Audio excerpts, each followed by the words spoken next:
police officers are on 12-hour shifts in order to fight the violence. Last year, the 4th of July holiday weekend was very violent.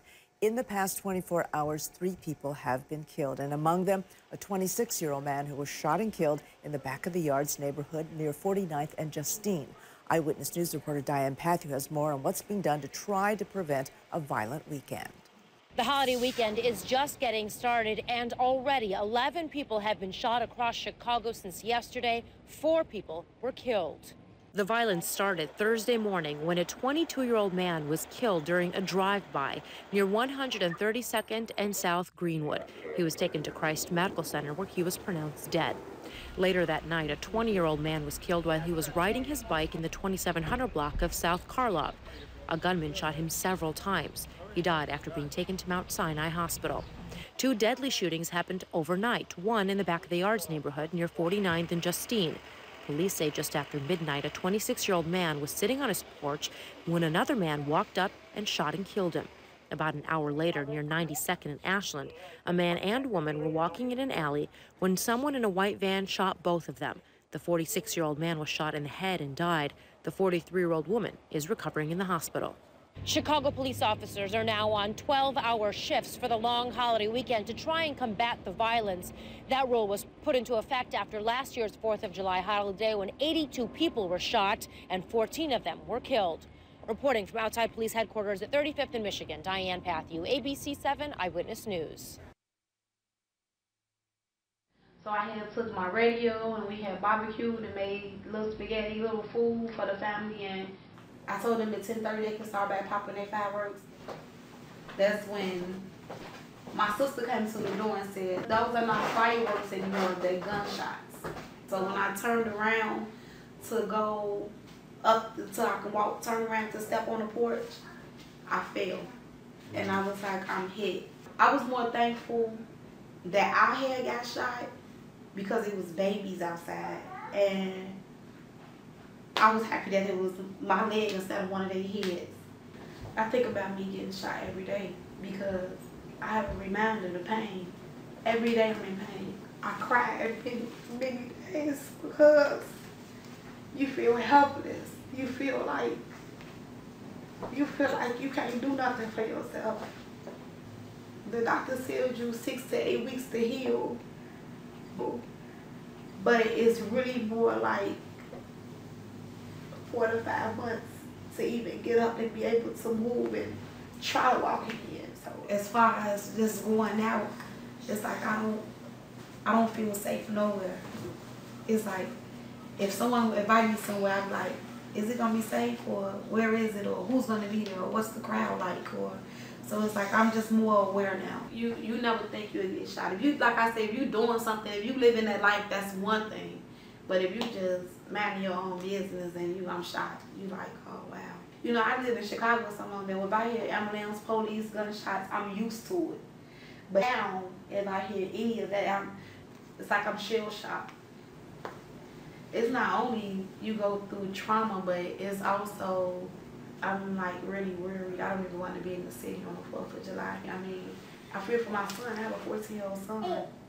I fear for my son because young black men are the target these days. I'm going to always try to have my kids out of Chicago on the 4th of July, even if it's just a vacation that we taking. I don't think we want to be here celebrating the 4th of July.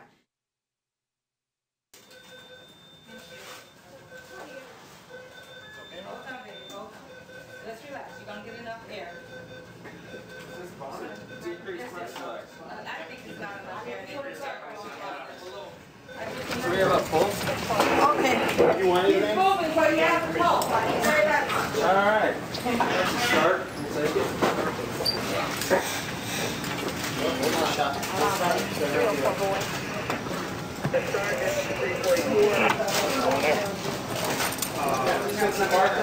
Just relax, sweetheart. Relax. Oh, it's hard. Let us take care of it. Inventory, legendary don't need it. You're going to be all right. Don't fight. You're going to be all right. You're going to be all right. I know it's hard. You're going to be all right. Let us take care of it. I know it. We're going to take care of it. But we can't evaluate you if you don't cooperate and listen to any of our questions. I feel like the bullet move, eh? Well, as we're assessing, we'll get your pain medicine right after. for doctors that will come here and help you. Wiggle these fingers over here. Okay. All right, check the catheter. Yep. Can't clear C-section. Oh my God. Anything in the rectal area? Oh my God. I got to check. Turn them a little more. What was the last time you had a tetanus shot? Roll them. Oh, that. Enter here basically all of that. So sometimes it's actually easier to take a picture. We'll start you on the phone. Sorry. Stop camera. Yes, okay. Who's in the Yeah, let's get inside. Look on.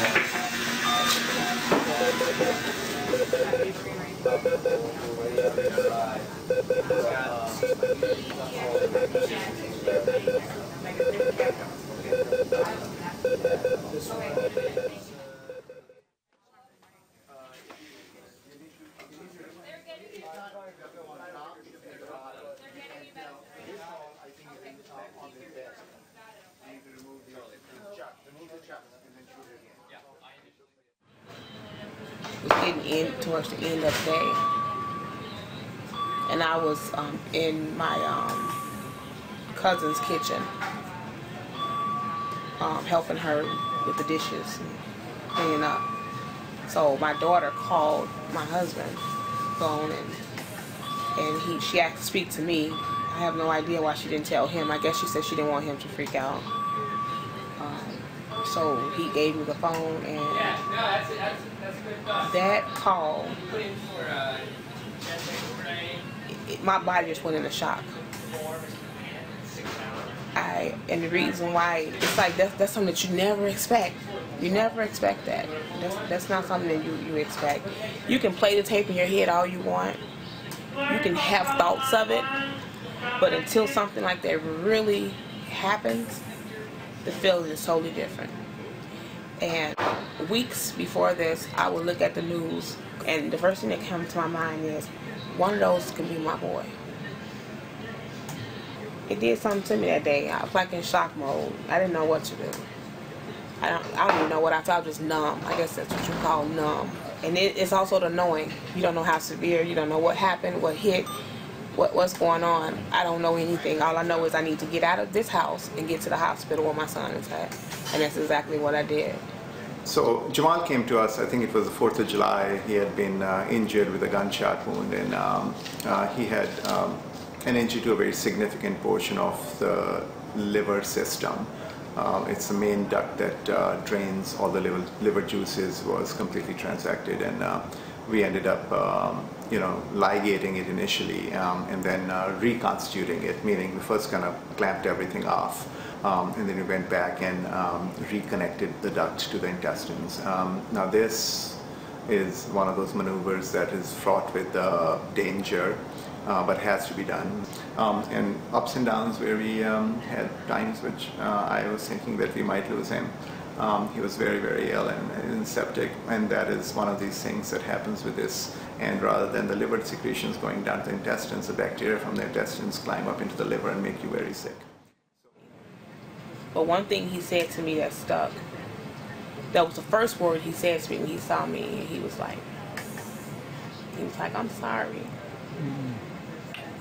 And I know he is. And that helped me, because it gave me some sign of relief that he don't want to go there anymore. He don't. So I want to rest on that.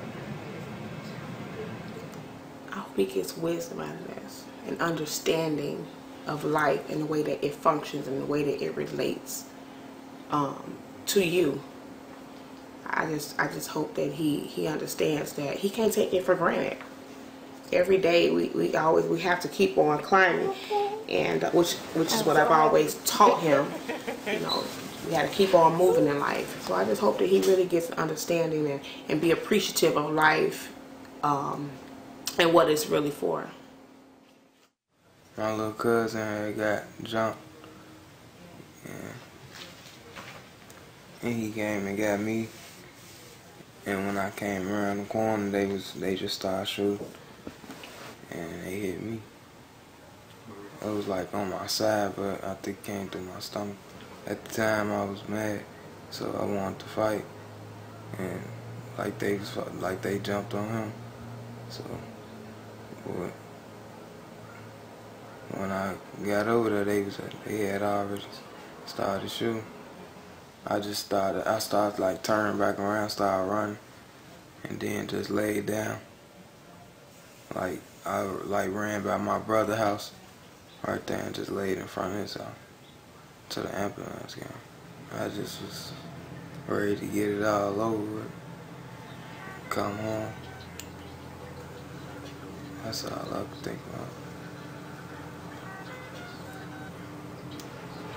And why I had to go through all of them surgeries, it's like they'll say I was getting better, then it would be something else, then I go into another surgery. They said it was close to some spot where I could have died. And they said it was, if it would have hit a certain spot, and it was so close to it, so yeah. I feel like God was on my side. I guess they just picked innocent people to shoot and kill on that 4th. Like he was saying, a lot of people died on that day, right? But I guess they just wanted to shoot somebody, find somebody. I just don't know. I always ask, like, why did this happen to me? Well, getting shot in the leg and stuff, and arms and all that. I seen people die. I ain't want to be one of them persons to get killed around here, especially sitting in a hospital bed, just looking like, man, why me? Why I gotta get shot?